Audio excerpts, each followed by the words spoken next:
ఆయనే.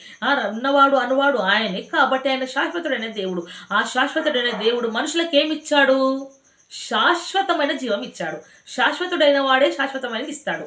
అంటే ఇప్పుడుండి కొద్దిసేపు అయిన తర్వాత మాయమైపోయేవాడు మనుషులను ఎలా శాశ్వతంగా ఉంచుతాడు? ఆ మనుషులను కూడా మాయం చేస్తాడు. కాబట్టి దేవుడు ఎలాంటి వాడు? శాశ్వతంగా ఉండేవాడు. అంటే శాశ్వతమైన దేవుడు మనుషులకు ఏమిచ్చాడు? ఆ మనుషుల కొరకే వచ్చాడు కాబట్టి, ఆయన శాశ్వతుడు కాబట్టి ఆ మనుషులకు కూడా శాశ్వత జీవాన్ని ఆయన వెల్లడిపరిచాడు. శాశ్వత జీవాన్ని జారీ చేశాడు. శాశ్వత జీవాన్ని అనుగ్రహించాడు. శాశ్వత జీవానికి హక్కుదారులుగా మార్చాడు. ఎవరు? ఈ పసి బాలుడు, ఈ బలవంతుడు, ఈ ఆశ్చర్యకరుడు, నీ కొరకు నా కొరకు భూమి మీద అవతరించిన పరిశుద్ధమైన యేసు ప్రభుల వారు కదా. ఇక్కడ మనం చూసుకున్నట్లయితే శాశ్వత జీవం మనుషులకు ఇచ్చేవాడు అని అనుకుంటాం. అదేవిధంగా చూసినట్లయితే శాంతికి కర్త, దేవునికి మనుషులకు ఎలానట?